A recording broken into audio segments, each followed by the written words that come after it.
आधुनिक भारत का इतिहास हम लोग पढ़ रहे हैं और आधुनिक भारत के इतिहास से संबंधित जो चैप्टर है बंगाल, मैसूर और पंजाब में ब्रिटिश सत्ता का जो विस्तार हुआ था और उससे संबंधित जो प्रश्न बन रहे हैं उसको हम लोग देख रहे हैं। इस चैप्टर से संबंधित फर्स्ट पार्ट का वीडियो हमारे चैनल पर ऑलरेडी मौजूद है जिसमें 50 प्रश्न हैं। इस पार्ट में भी सेकंड पार्ट में भी हम लोग 50 प्रश्न लेंगे और जो भी प्रश्न को यदि एक्सप्लेन करने की ज़रूरत पड़ेगा तो हम उसे एक्सप्लेन करेंगे, क्योंकि ऑलरेडी जो भी टॉपिक्स इससे संबंधित प्रश्न है, क्वेश्चन बने हुए हैं, फर्स्ट पार्ट में उसे हमने ऑलरेडी थोड़ा विस्तार से उसे समझाया है। तो इस पार्ट में थोड़ा हम लोग तेज़ी से क्वेश्चन को करेंगे। इस पार्ट में भी 51 से लेकर 100 तक प्रश्न को करेंगे। तो चलिए अपने फर्स्ट प्रश्न की तरफ चलते हैं। हमारा 51 नंबर क्वेश्चन है, जैसे कि कौन सा सुमेलित है, इसमें सुमेलन करना है, कौन सा सुमेलित है। क्या लॉर्ड कर्नवालिस अस्थायी बंदोबस्त थे? हाँ थे, ये सही है। लॉर्ड वेलेस्ली सहायक संधि से प्रणाली से संबंधित है? हाँ, ये भी सही है। लॉर्ड हेस्टिंग्स द्वितीय आंग्ल मराठा युद्ध से संबंधित है? नहीं, यही गलत है। और लॉर्ड बेंटिंग 1829 का 17वां रेगुलेशन जो सती प्रथा से संबंधित है, ये भी सही है। इस तरह ऑप्शन हमारा सी सही होगा। 52 नंबर क्वेश्चन है, सो थोड़ा इसको एक्सप्लेनेशन में देख लेते हैं। अस्थाई बंदोबस्त को ना लॉर्ड कर्नवालिस ने 1793 में लागू किया था, ठीक है। उसके बाद द्वितीय जो आंग्ल मराठा युद्ध है वो उसके बाद 1806 में राजपुर घाट की संधि हुई थी। और द्वितीय आंग्ल मराठा युद्ध के समय लॉर्ड वेलेस्ली बंगाल का गवर्नर था जिसने सहायक संधि लाया था। नेक्स्ट हम लोग 52 नंबर क्वेश्चन देखते हैं। किस सिख गुरु ने विद्रोही जो राजकुमार खुसरो की सहायता धन और आशीर्वाद से किया था? तो ऑप्शन सी हमारा सही होगा। गुरु अर्जुन देव ने, जो सिख धर्म के 5वें गुरु हैं, इन्होंने खुसरो की सहायता किया था, जो कि जहांगीर का वो लड़का था। इसके कारण जहांगीर ने इसकी हत्या करवा दिया, इनका गुरु अर्जुन देव का। गुरु हरगोबिंद जो है वो सिख धर्म के 6वें गुरु हैं, गुरु गोविंद सिंह जो है वो 10वें गुरु हैं और गुरु तेग बहादुर 9वें गुरु हैं। नेक्स्ट देखते हैं हम लोग, थोड़ा इसमें एक्सप्लेनेशन देख लेते हैं हम लोग। सिखों के 5वें गुरु कौन थे? अर्जुन देव। विद्रोही राजकुमार खुसरो की मदद की थी और गुरु अर्जुन देव के इस काम से मुगल जो बादशाह उस समय थे जहांगीर नाराज हो गए और जहांगीर ने गुरु अर्जुन देव पर षड्यंत्र का आरोप लगाकर उसे मौत की सजा सुना दी थी। और ठीक है, एक इम्पोर्टेंट क्वेश्चन है इसमें कि अर्जुन देव जो सिख ग्रंथ का पहला अधिकार संस्करण है, आदि ग्रंथ बनाया था। क्वेश्चन डायरेक्ट आता है कि आदि ग्रंथ की रचना किसने किया है? तो गुरु अर्जुन देव ने किया है। हमने सिख धर्म में जितने भी गुरु हुए हैं, 10 गुरु हुए हैं, उनको सीक्वेंस से लिया है। एग्जाम में ऐसे ही सीक्वेंस से पूछेगा, ऐसे नहीं पूछेगा 5वें गुरु कौन है, 6वें गुरु कौन है। सीक्वेंस से पूछता है और आपको सीक्वेंस से ही याद करना है। आप इसे 1 से 2 बार देखिएगा तो ये याद हो जाएगा। जैसे कि फर्स्ट में क्या है? गुरु नानक देव, सेकेंड गुरु अंगद, थर्ड गुरु अमरदास, गुरु रामदास चौथे हैं, गुरु अर्जुन देव 5वें हैं, गुरु हरगोबिंद 6 नंबर के हैं, गुरु हरिराय 7, गुरु हरिकिशन 8, गुरु तेग बहादुर 9 और गुरु गोविंद सिंह 10, जो अंतिम व्यक्तिगत जो सिख धर्म के गुरु हुए, यानी कि 10 होंगे। 1 2 3 4 5 6 7 8 9 10। आपको ये सीक्वेंस से याद करने हैं, ठीक है। नेक्स्ट हम लोग क्वेश्चन देखते हैं। 53 नंबर क्वेश्चन है, सबसे अधिक निर्णायक युद्ध जिसमें अंग्रेजों के भारत में प्रभुत्व को स्थापित कर दिया था, यानी अंग्रेजों के प्रभुत्व को स्थापित कर रहा है, यानी वहाँ पर स्थापना हो गया है, यानी कि अब शासन कौन करेगा? अंग्रेज ही करेंगे। इसका निर्णय हो चुका है। वो निर्णय हुआ था, ऑप्शन बी हमारा है, बक्सर का युद्ध जो 1700 कब हुआ था? 64 में हुआ था। यानी प्रभुत्व को, अंग्रेजों का भारत में प्रभुत्व की स्थापना हुआ था बक्सर के युद्ध के तहत। पलासी का युद्ध कब हुआ था? 1757 के तहत हुआ था। बांडीवास का युद्ध कब हुआ था? 1760 के तहत हुआ था, अंग्रेज और फ्रांसीसी के बीच में। और तृतीय जो पानीपत का युद्ध है वो 1761 के बीच में हुआ था, ठीक है। नेक्स्ट देखते हैं हम लोग, थोड़ा इसका एक्सप्लेनेशन देख लेते हैं। जैसे हम लोग जानते हैं कि पलासी का जो युद्ध है, पलासी का युद्ध रॉबर्ट क्लाइव ने लड़ा था। कब? 1757 को। उस समय सिराजुद्दौला बंगाल का नवाब था। बक्सर का युद्ध, जैसे कि हम लोग पिछले क्लास में हम लोग पढ़ा था हमने, कि 22 अक्टूबर 1764 को हुआ था। और अंग्रेजी सेना का थी तो कौन कर रहा था? हेक्टर मुनरो कर रहा था। और बंगाल का जो नवाब थे उस समय कौन थे? मीर जाफर नवाब बन गया था, लेकिन विद्रोही कौन थे उस समय? मीर कासिम, सुजाउद्दौला और शाह आलम द्वितीय जो मुगल सम्राट थे, इन तीनों ने मिलकर युद्ध लड़ा, बक्सर का युद्ध, और तीनों में से तीनों हार गए। यानी ये जो काशी में मीर कासिम बक्सर के युद्ध में हार गया। 1760 में जो बंडीवास का युद्ध हुआ था वो ब्रिटिश और फ्रांसीसियों के बीच में हुआ था। ठीक है, और इसके तहत 1773 में पेरिस की संधि हस्ताक्षर के साथ युद्ध समाप्त भी हो गया इसका। पानीपत का जो तीसरा युद्ध है वो 1761 में हुआ था। मराठा साम्राज्य और अफगान शासक कौन था? अहमद शाह अब्दाली के बीच में हुआ था। पानीपत का तृतीय युद्ध हुआ था, 3 युद्ध हुआ था ना, तो हम लोग 1 2 जो तीनों एक बार देख लेते हैं। तो प्रथम जो युद्ध हुआ था पानीपत का प्रथम युद्ध 1526 में हुआ था, बाबर और इब्राहिम लोदी के बीच में हुआ था। पानीपत का दूसरा युद्ध हुआ था 1556 में, अकबर और राजा हेमू के बीच में हुआ था। एक और देख लेते हैं हम लोग, हल्दी घाटी का जो युद्ध हुआ था वो 1576 को हुआ था, महाराणा प्रताप और मुगल बादशाह अकबर के बीच में हुआ था। हल्दी घाटी का युद्ध 1576 जून 1576 में हुआ था। नेक्स्ट क्वेश्चन देखते हैं हम लोग। 54 नंबर क्वेश्चन है, 1 नवंबर 1858 को महारानी विक्टोरिया का घोषणा पत्र इलाहाबाद में पढ़कर किसने सुनाया था? लॉर्ड कैनिंग ने महारानी विक्टोरिया का जो 1 नवंबर 1858 को इलाहाबाद में घोषणा पत्र पढ़ा गया था उसको लॉर्ड कैनिंग ने सुनाया था, क्योंकि लॉर्ड कैनिंग का जो कार्यकाल है ना वो 1856 से लेकर 1862 तक है, तो इसके बीच में ही 58 आता है। विलियम बेटिक 1829 में सती प्रथा को, ठगी प्रथा को अंत किए थे। ठीक है, नेक्स्ट क्वेश्चन हम लोग देखते हैं।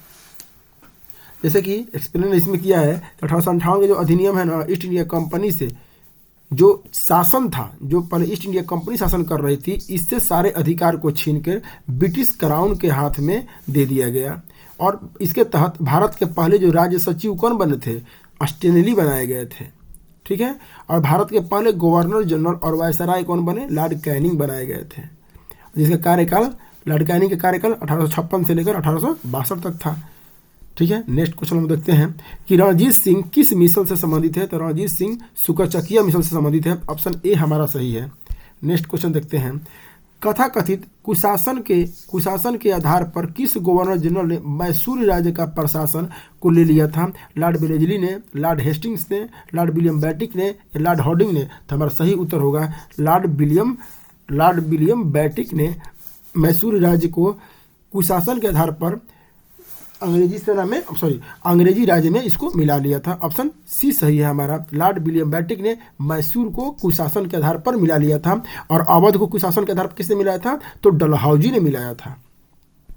नेक्स्ट क्वेश्चन देखते हैं, थोड़ा एक्सप्लेन इसमें किए। जो भी गवर्नर और गवर्नर जनरल बने हैं भारत और बंगाल के, इसमें आधा लिया है मैंने, क्योंकि एक साथ लेंगे तो बहुत सारे याद नहीं होगा, इसलिए थोड़ा इसमें पढ़ेंगे, थोड़ा थर्ड पार्ट में पढ़ेंगे हम लोग। देख लेते हैं रॉबर्ट क्लाइव का कार्यकाल कब से कब तक था? रॉबर्ट क्लाइव 2 बार आया था, 1757 से लेकर 60 तक और 65 से लेकर 67 तक था। वारेन हेस्टिंग्स 1773 से लेकर 85 तक क्या था? ये बंगाल के प्रथम गवर्नर जनरल थे। अब 72 से 73 में क्या थे? बंगाल के अंतिम गवर्नर। इसमें थोड़ा कन्फ्यूजन होता है, इसको थोड़ा ध्यान से देखिएगा, ये याद हो जाएगा। ये थर्ड है लॉर्ड कार्नवालिस, जिसका कार्यकाल 1786 से लेकर 1793 है। सर जॉन शोर 1793 से 98 है। बेलेजली है 98 से 1805। लॉर्ड मिंटो प्रथम 1807 से लेकर 1813 है। लॉर्ड हॉर्डिंग जो है 1813 से लेकर 1823 तक है। लॉर्ड एम महाराष्ट्र 1823 से लेकर 1828 तक है। और लॉर्ड विलियम बेटिक के कार्यकाल 1828 से लेकर 1835 तक है। ये बंगाल के अंतिम गवर्नर जनरल तथा भारत के प्रथम गवर्नर जनरल थे। उसके बाद लॉर्ड मेटकॉफ आए, इनका कार्यकाल 1835 से लेकर 36 तक है एक साथ। लॉर्ड ऑकलैंड है 1836 से लेकर 42 तक। लॉर्ड एलनबरो का कार्यकाल 1842 से लेकर 44 तक है। लॉर्ड हॉर्डिंग का कार्यकाल 1844 से लेकर 48 तक है। लॉर्ड डलहौजी का कार्यकाल 1848 से लेकर 56 तक है। और लॉर्ड कैनिंग का कार्यकाल 1856 से लेकर 62 तक है। आप इसे कॉपी पे 1 से 2 बार लिखिएगा और इसे याद कीजिएगा, ये याद हो जाएगा। नेक्स्ट हम लोग देखते हैं क्वेश्चन, किसने अपनी राजधानी मुर्शिदाबाद से मुंगेर स्थानांतरित कर लिया था? अलवर्दी खां, सिराजुद्दौला, मीर जाफर या मीर कासिम? तो इसका सही आंसर होगा ऑप्शन डी, मीर कासिम ने मुर्शिदाबाद से राजधानी को मुंगेर कर लिया था। ठीक है, नेक्स्ट क्वेश्चन हम लोग देखते हैं, थोड़ा एक्सप्लेन कर लेते हैं। बंगाल के जो नवाब थे मीर कासिम अपनी राजधानी मुर्शिदाबाद से मुंगेर बिहार हस्तांतरित की थी, और मीर कासिम ने साल 1762 में यह कदम उठाया था। बंगाल के पहले जो नवाब कौन थे? मुर्शिद कुली खान, जिसने बंगाल को आज़ाद किया, मुगल साम्राज्य से बाहर निकाला उसको। राजधानी पहले क्या था उसका, ढाका से मुर्शिदाबाद को हस्तांतरित किया था। यानी कि मुर्शिद कुली खान ने मुर्शिदाबाद किया, ढाका से मुर्शिदाबाद, और मुर्शिदाबाद से मुंगेर किसने कर दिया, तो मीर कासिम ने कर दिया। नेक्स्ट क्वेश्चन देखते हैं हम, किसकी समाधि के कारण नांदेड़ गुरुद्वारा सिखों द्वारा पवित्र माना जाता है। यानी कि किनकी समाधि नांदेड़ में है, गुरु रामदास, गुरु अंगद, गुरु अर्जुन देव या गुरु गोविंद सिंह। तो हमारे यहाँ पर सही उत्तर होगा ऑप्शन डी, गुरु गोविंद सिंह, क्योंकि गुरु गोविंद सिंह की हत्या नांदेड़ महाराष्ट्र के जिला में, एक नांदेड़ है जिला, वहीं पर कर दिया गया था। ठीक है, तो एक्सप्लेन देख लेते हैं इसका। गुरु गोविंद सिंह का जो निधन है ना, वो 1708 में महाराष्ट्र के नांदेड़ जिला में हुआ था। ठीक है, इनका मूल नाम गोविंद राय था। अब वे सिखों के 10वें गुरु थे। अब जिनका जन्म जो था ना, वो 22 दिसंबर 1666 को बिहार के पटना में हुआ था। ठीक है, नेक्स्ट देखते हैं हम, बक्सर के युद्ध 1764 में के समय दिल्ली का बादशाह कौन था। दिल्ली का यानी मुगल का शासक कौन था, औरंगजेब, शाह आलम प्रथम, बहादुर शाह जफर या शाह आलम द्वितीय। हमारे यहाँ सही उत्तर होगा ऑप्शन डी, शाह आलम द्वितीय होगा। ठीक है, क्योंकि 1758 के बाद ये बन गया था, 1760 या 63 में बना था। 1764 में बक्सर का युद्ध हुआ था, और 1765 में इलाहाबाद की, 1765 में क्या हुआ था, इलाहाबाद की संधि हुआ था। कितना हुआ था, 2 संधि हुआ था, इलाहाबाद का 2 संधि हुआ था। नेक्स्ट क्वेश्चन देखते हैं हम, टीपू सुल्तान अंग्रेजों के साथ युद्ध में कब मारे गए थे। तो हम जानते हैं टीपू सुल्तान चतुर्थ आंग्ल मैसूर युद्ध 1799 में टीपू सुल्तान मारा गया था। नेक्स्ट क्वेश्चन, किसके शासनकाल में ब्लैक होल दुर्घटना घटित हुई थी। तो 1757 में जो सिराजुद्दौला थे, 1757 में सिराजुद्दौला थे, और जिसके समय में पलासी का युद्ध हुआ था, उससे जो पहले जो घटना घटी थी वो ब्लैक होल की घटना थी। ठीक है, और इसी ब्लैक होल की घटना के कारण पानीपत का प्रथम युद्ध हुआ था, पलासी का युद्ध हुआ था। ऑप्शन हमारा सी सही होगा। ब्लैक होल की घटना किससे संबंधित है, सिराजुद्दौला बंगाल के नवाब से संबंधित है। नेक्स्ट क्वेश्चन, सिखों के अंतिम गुरु कौन थे। गुरु अर्जुन देव, गुरु गोविंद सिंह, गुरु तेग बहादुर या इनमें से कोई नहीं। तो सिखों के अंतिम गुरु कौन थे, ऑप्शन बी सही है, ऑप्शन बी सही है, गुरु गोविंद सिंह। गुरु अर्जुन देव कितने नंबर के सिख गुरु थे, वो 5 नंबर के थे। गुरु तेग बहादुर 9 नंबर के थे। नेक्स्ट क्वेश्चन देखते हैं, निम्नलिखित में से कौन सा युद्ध था जिसमें भारत में ब्रिटिश प्रभुत्व का आरंभ हुआ था। देखिए, ब्रिटिश प्रभुत्व स्थापित हुआ था बक्सर के युद्ध से, अब ब्रिटिश प्रभुत्व आरंभ हुआ था कौन से, ऑप्शन ए होगा हमारा पलासी के युद्ध से, जो 1757 में हुआ था। बक्सर का युद्ध कब हुआ था, 1764 में हुआ था। ठीक है, मैसूर की तीसरी लड़ाई कब हुई थी, 1780 से लेकर 1784 के बीच में हुआ था ये। ठीक है, नेक्स्ट क्वेश्चन हम देखते हैं, डिंडीगुल नाम है। तो डिंडीगुल तमिलनाडु के एक नगर का नाम है, ऑप्शन बी हमारा सही है। नेक्स्ट क्वेश्चन देखते हैं, बंगाल के किस गवर्नर के समय सरकारी खजाना मुर्शिदाबाद से कलकत्ता स्थानांतरित कर दिया गया था। रॉबर्ट क्लाइव, बेंसीटाड, कार्टियर या वारेन हेस्टिंग्स। तो ऑप्शन डी हमारा सही होगा, वारेन हेस्टिंग्स के समय में जो खजाना था मुर्शिदाबाद से कलकत्ता हस्तांतरित कर दिया गया था। थोड़ा इसका एक्सप्लेनेशन शायद होगा, इसको देखते हैं। देखिए, जो वारेन हेस्टिंग्स के समय में जो भी कार्य हुए थे उसको एक बार देख लेते हैं कि भारत में बंगाल के पहले गवर्नर जनरल कौन थे। 1773 में वारेन हेस्टिंग्स थे।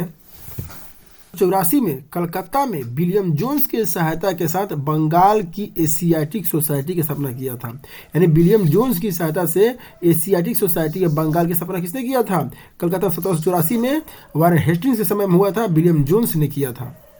भारत में ब्रिटिश न्याय प्रणाली की स्थापना किए थे। कलकत्ता में सर्वोच्च न्यायालय की स्थापना हुआ था वारेन हेस्टिंग्स के समय में। कलकत्ता में मदरसा की स्थापना हुआ था। बंगाल में द्वैध शासन खत्म हुआ था वारेन हेस्टिंग्स के समय में। और कलकत्ता में बंगाल में द्वैध शासन लागू कब हुआ था, क्लाइव के समय में। खत्म कब हुआ, वारेन हेस्टिंग्स के समय में। मुर्शिदाबाद से कलकत्ता को राज्य कोष को मुख्यालय बनाया था, सही है। इन्होंने कंपनी के शासन में हर जिले में दीवानी और फौजदारी अदालतों की स्थापना किया था।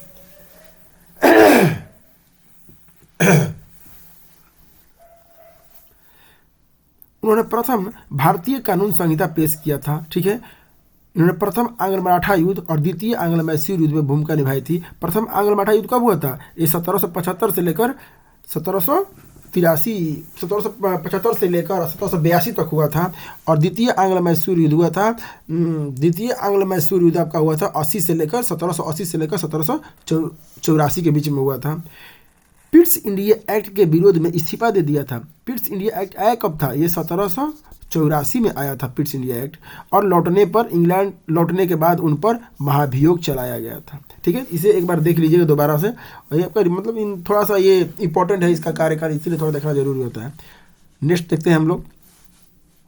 नेक्स्ट क्वेश्चन है कि किस अधिनियम के तहत वारेन हेस्टिंग्स, किस अधिनियम के तहत वारेन हेस्टिंग्स जो बंगाल के प्रथम गवर्नर जनरल बने थे?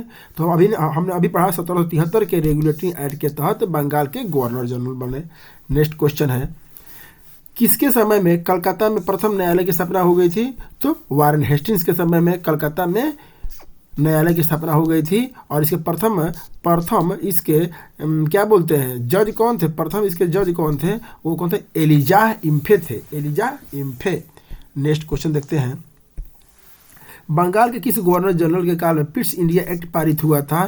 तो वारेन हेस्टिंग्स के समय पारित हुआ था। कब हुआ था? 1784 में। नेक्स्ट क्वेश्चन देखते हैं। मिलान करना है अवधि और युद्ध कब लड़ा गया था? 1700 मैंने कौन सही है? क्या 1767 से 69 में प्रथम आंग्ल मराठा युद्ध हुआ था? नहीं, ये गलत है। 1790 से 92 में तृतीय आंग्ल मैसूर युद्ध, ये सही है। 1824 से लेकर 1826 के बीच में प्रथम आंग्ल बर्मा युद्ध, ये भी सही है। 1845 से 46 के बीच द्वितीय आंग्ल सिख युद्ध, ये गलत है। ठीक है, इस तरह ऑप्शन हमारा डी सही होगा। 2 और 3 यानी तृतीय मैसूर युद्ध कब हुआ था? 1790 से लेकर 92। और प्रथम आंग्ल बर्मा युद्ध कब हुआ था? 1824 से लेकर 1826। नेक्स्ट क्वेश्चन देखते हैं। किस सिख गुरुओं से संबंधित निम्नलिखित कथनों पर विचार कीजिए और कथनों में कौन सा सही है, इसको टिक लगाना है। बंदा बहादुर को, ऑप्शन ए है, बंदा बहादुर को गुरु तेग बहादुर ने सिखों का सैन्य प्रमुख नियुक्त किया था, गलत। गुरु अर्जुन देव सिखों के गुरु रामदास के पश्चात थे, हाँ सही थे। गुरु रामदास 4 नंबर के हैं और गुरु अर्जुन देव 5 नंबर के हैं, उनके बाद ही है ना, ये तो सही है, ये ऑप्शन बी सही है। गुरु अंगद हैं या गुरु अंगद देव ने सिखों को उनकी अपनी लिपि गुरुमुखी दी थी, ये भी सही है। यानी कि गुरुमुखी लिपि का आविष्कार किसने किया था? तो गुरु अंगद या अंगद देव ने किया था। इस तरह ऑप्शन हमारा 2 और 3 सही है, जो कि ऑप्शन बी में है। नेक्स्ट क्वेश्चन देखते हैं। भारत में ब्रिटिश शासन के दौरान निम्नलिखित राजसी राज्यों पर विचार कीजिए। यानी जो 3 राज्य दिए हैं, सतारा, संभलपुर और झांसी, ये हड़प नीति से संबंधित है और इनका सीक्वेंस पूछा है कि ये कैसे विलय हुए थे। ये तो सबसे पहले हुआ था किसका? सतारा का विलय हुआ था, फिर संभलपुर का विलय हुआ था, फिर झांसी का विलय हुआ था। इस तरह ऑप्शन हमारा होगा 3, 2, 1। ऑप्शन कौन सा है? सी सही होगा। नेक्स्ट क्वेश्चन है। निम्नलिखित भारतीय शासकों में से कौन सा जिसने विदेशों में अत्याधुनिक पद्धति से दूतावास स्थापित किया था? तो ऑप्शन हमारा डी सही होगा। टीपू सुल्तान ने फ्रांसीसियों से प्रभावित होकर आधुनिक पद्धति से दूतावास स्थापित किया था विदेशों में। नेक्स्ट क्वेश्चन देखते हैं।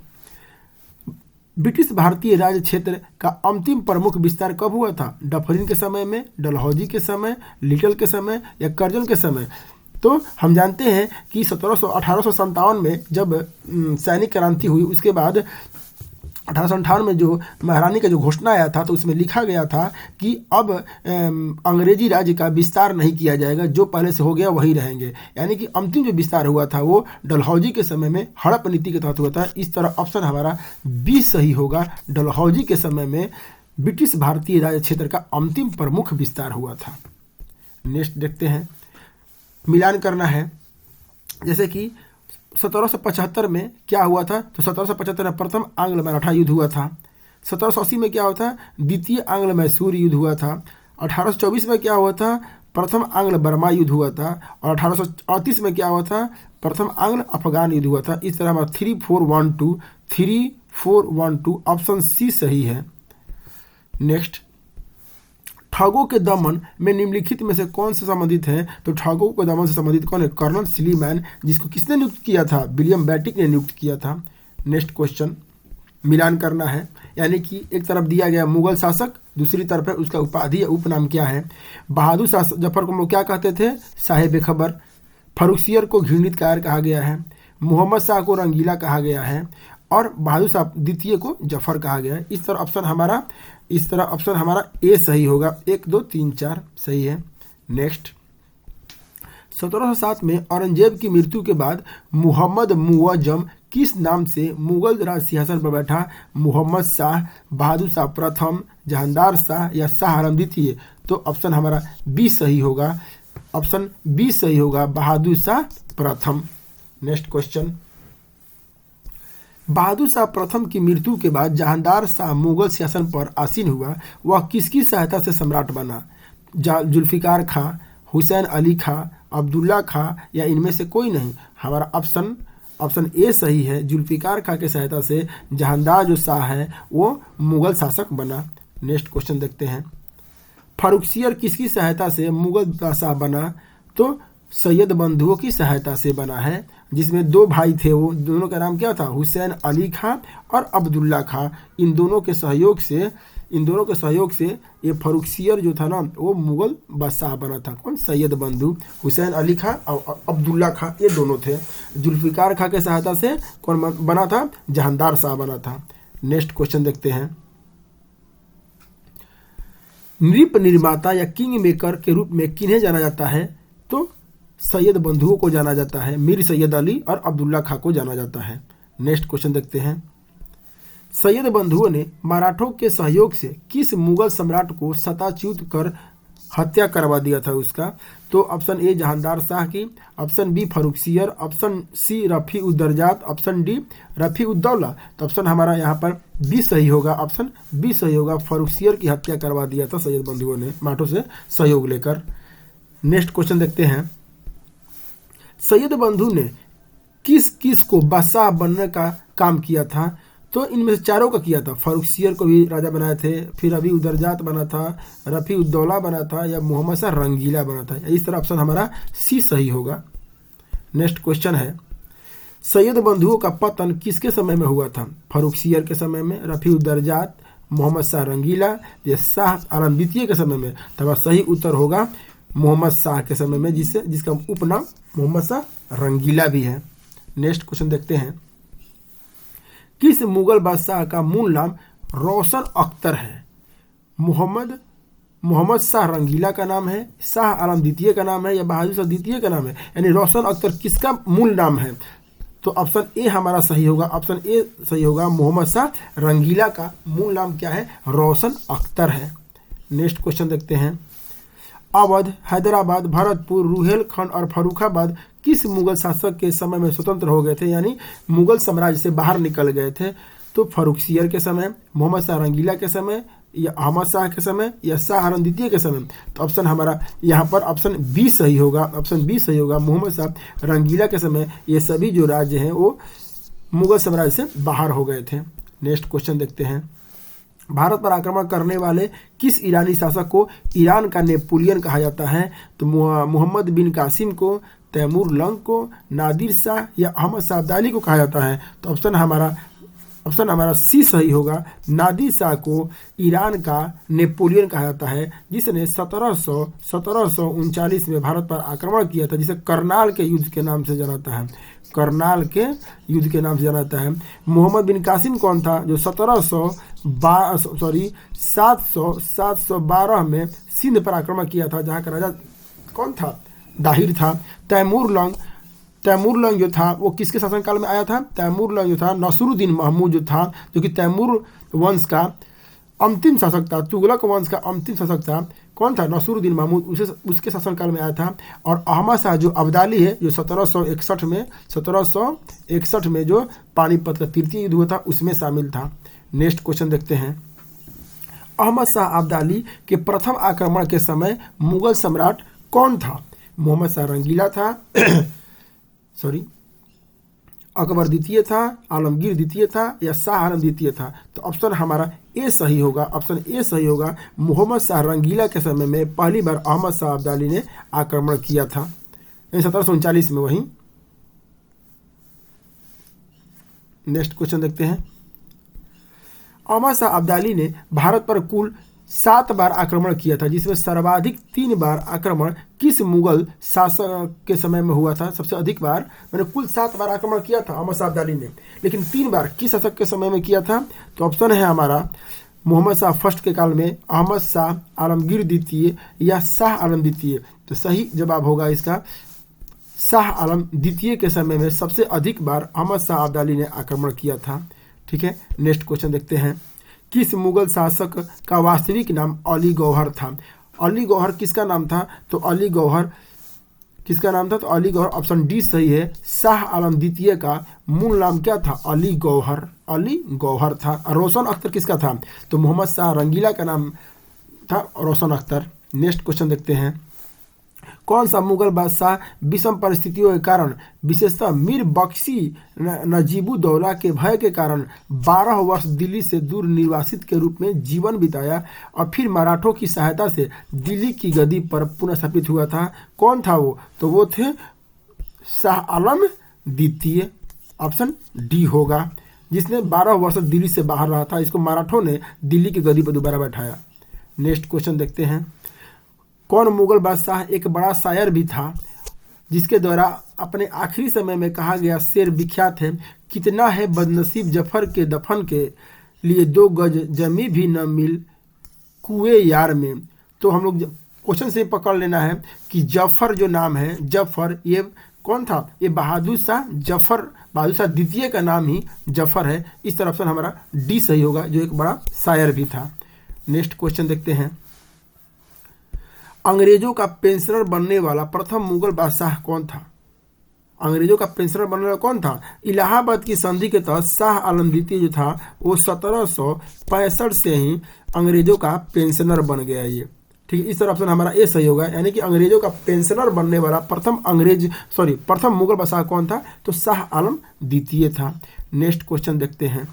सुमेलित करना है राज्य है और उसके संस्थापक कौन कौन से हैं? तो बंगाल के संस्थापक कौन है? तो मुर्शिद कुली जाफर खां। फर्रुखाबाद के कौन है? मुहम्मद खां बंगस। कर्नाटक के संस्थापक कौन है? सदाउतुल्ला खां है। और अवध के संस्थापक कौन है? सआदत खां या बुरहान उल मुल्क। इस तरह ऑप्शन हमारा ए सही होगा, 1 2 3 4। नेक्स्ट क्वेश्चन देखते हैं। इसमें मिलान करना है। हैदराबाद की स्थापना किसने किया था? चिनकिलीज खां या निजाम उल मुल्क ने किया था। रुहेलखंड की स्थापना किसने किया था? अली मुहम्मद खां ने। भरतपुर की स्थापना किसने किया था? बदन सिंह। और मैसूर की स्थापना किसने किया था? हैदर अली। इस तरह ऑप्शन हमारा ए सही होगा, 1 2 3 4। नेक्स्ट क्वेश्चन देखते हैं। किस राज्य के शासक नवाब वजीर कहलाते थे? मैंने किस राज्य के शासक को नवाब वजीर कहा गया है? तो ऑप्शन हमारा ए सही होगा, अवध के नवाब को नवाब वजीर कहा जाता है।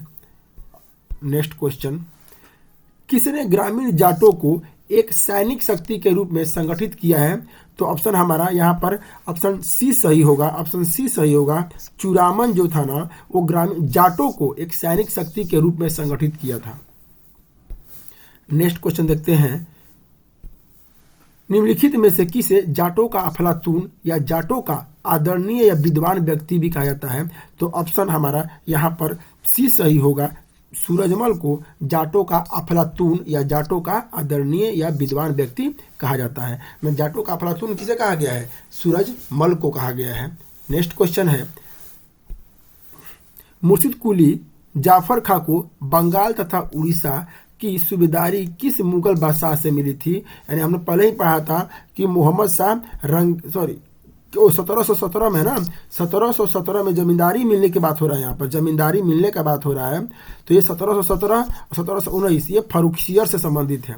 ठीक है, यानी मुर्शिद कुली खां को बंगाल और उड़ीसा का सूबेदारी किसके काल में मिला था? तो फर्रुखसियर के काल में मिला था। ऑप्शन हमारा सी सही है।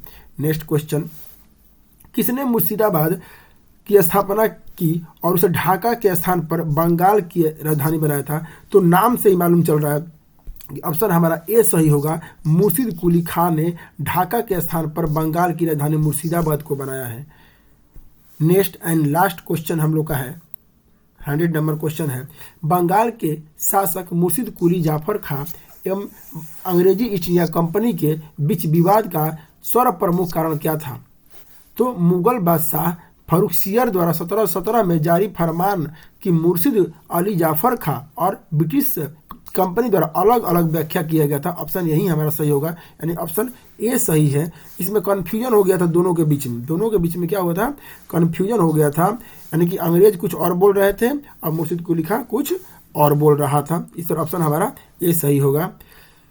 ठीक है, नेक्स्ट वीडियो में हम लोग भी 101 नंबर से लेकर 150 तक क्वेश्चन करेंगे, 50 क्वेश्चन और करेंगे और 2 से 3 दिन में वो वीडियो आ जाएगा।